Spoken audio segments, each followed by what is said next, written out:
Bueno, para empezar vamos a tener en cuenta algunos conceptos que tienen que tener en cuenta para poder resolver algunas actividades que tengan que ver con lo que es conjuntos. Bueno, matemáticamente lo que es conjuntos no tiene una definición exacta, sino que podemos decir que existe una agrupación que va a estar definido o va a estar definida por la cantidad de elementos que tenga este conjunto, ¿sí? Es decir, que es una agrupación que va a estar compuesto por diferentes elementos. Cada agrupación va a estar renombrada con una letra mayúscula, es decir, que a esos conjuntos los vamos a denotar con una letra mayúscula. Esos conjuntos, que pueden ser A, B, C, cualquiera, van a estar compuestos por elementos, es decir, que en su interior van a contener elementos a los que los vamos a llamar o los vamos a denotar con letras minúsculas, pero pueden ser, esto es para generalizar, ¿sí? Que pueden ser cualquier elemento, pueden ser números, pueden ser letras, eso dependiendo a qué nos estamos haciendo referencia cuando hablamos de un determinado conjunto. ¿Estamos? Entonces, una vez que tenemos en cuenta qué es un conjunto, cuáles son sus elementos, podemos definir a este conjunto mediante dos formas. Una es por extensión.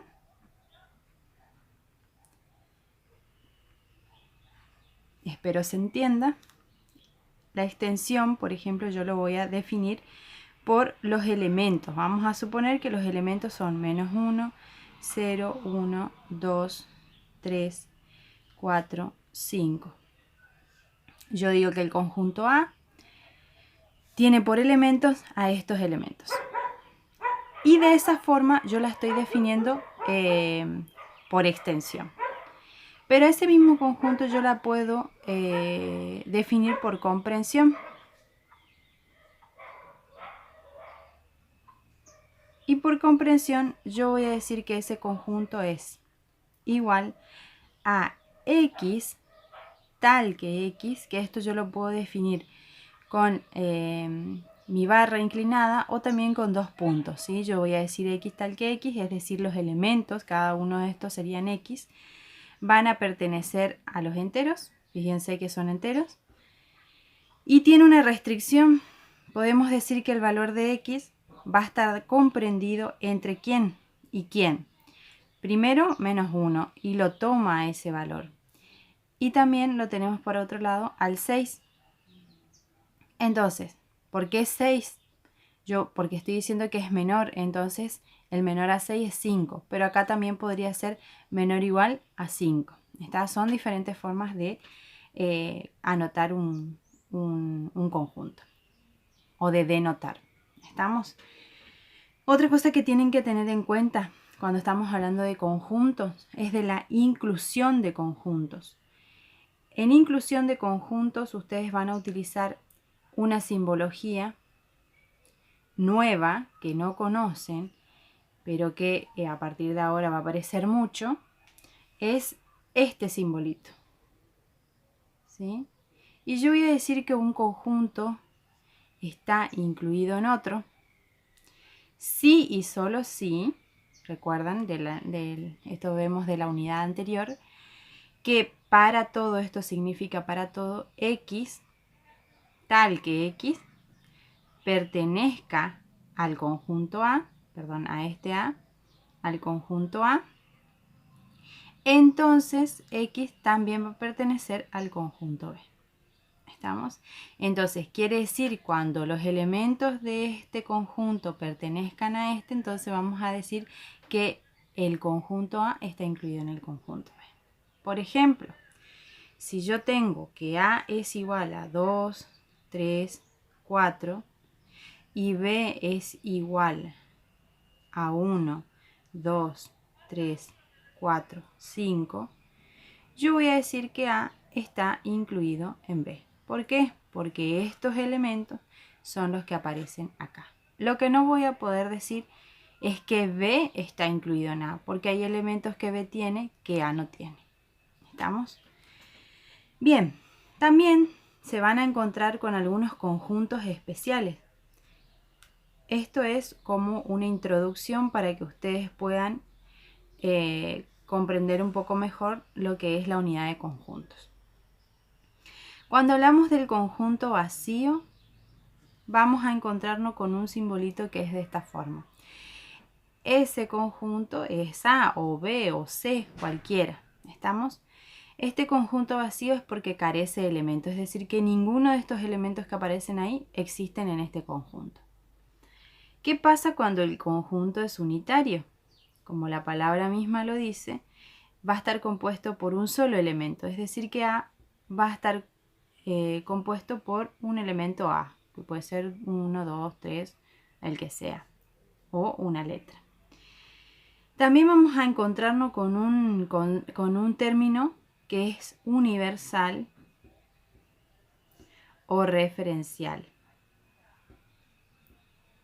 Este término es el que vamos a utilizar porque estos conjuntos, ya sean A, ya sean B, siempre están incluidos dentro de uno que es, o un espacio que es como el más grande de todos, ¿sí? Entonces ese conjunto referencial lo vamos a denotar con la letra E o con la letra U.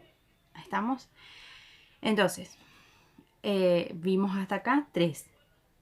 Ahora vamos a ver un último y es el conjuntos de partes. Conjuntos de partes.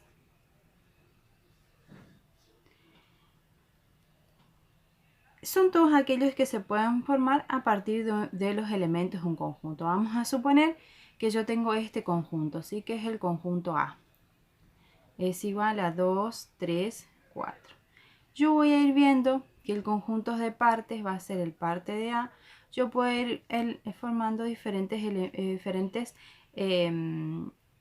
como subconjuntos a partir de ellos. Por ejemplo, yo voy a tener 2, 3, 4 y es armando combinaciones entre ellos.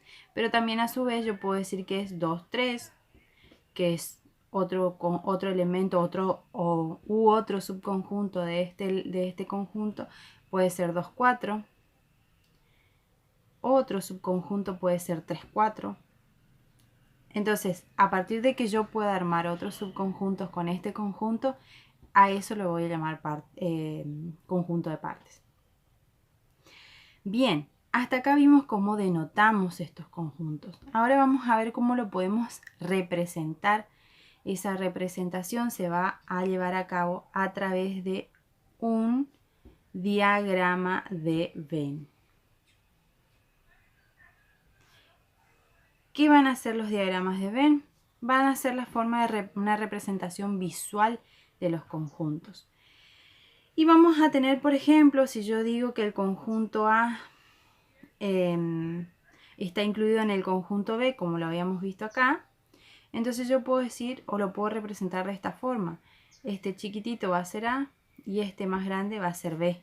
Pero a su vez, B está intersecado con C, donde en un conjunto universal. ¿Sí? El universal o referencial es el que abarca a los otros conjuntos.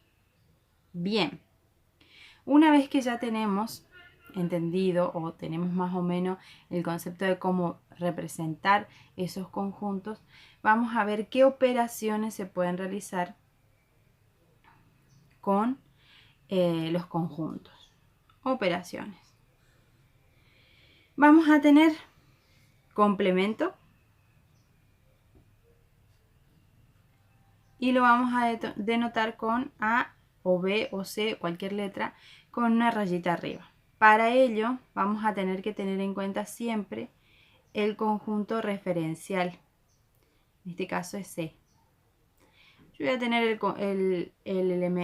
conjunto A y yo digo que el complemento de A son todos esos elementos que están en el universal, pero que no están en el conjunto A. Entonces por eso yo no rayo el A.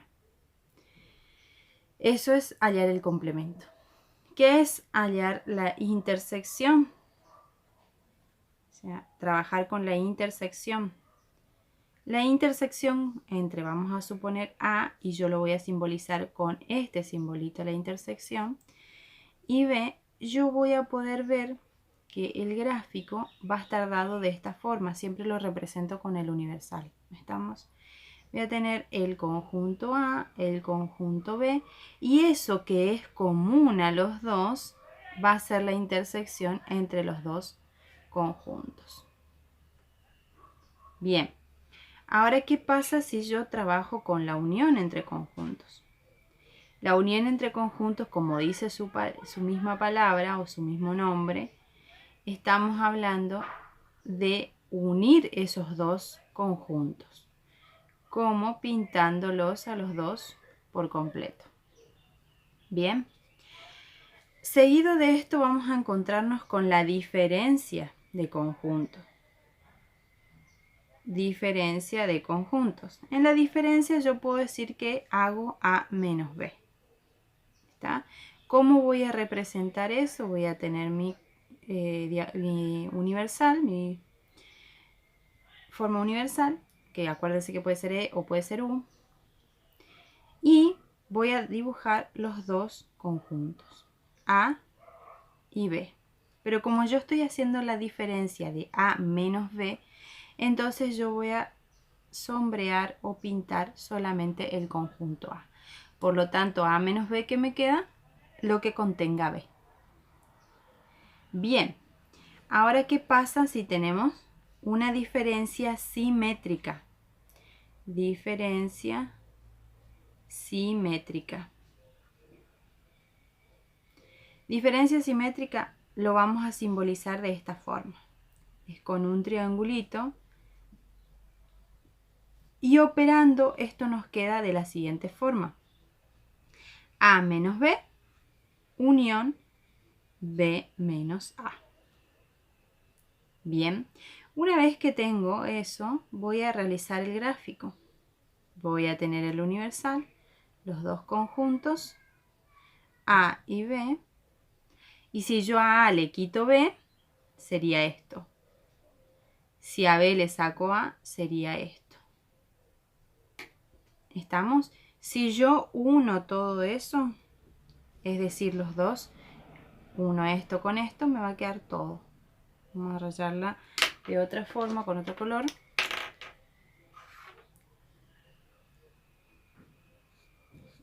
Entonces se dan cuenta que quedan los dos conjuntos. ¿Está? Entonces la diferencia simétrica entre ellos dos va a ser los dos conjuntos completos.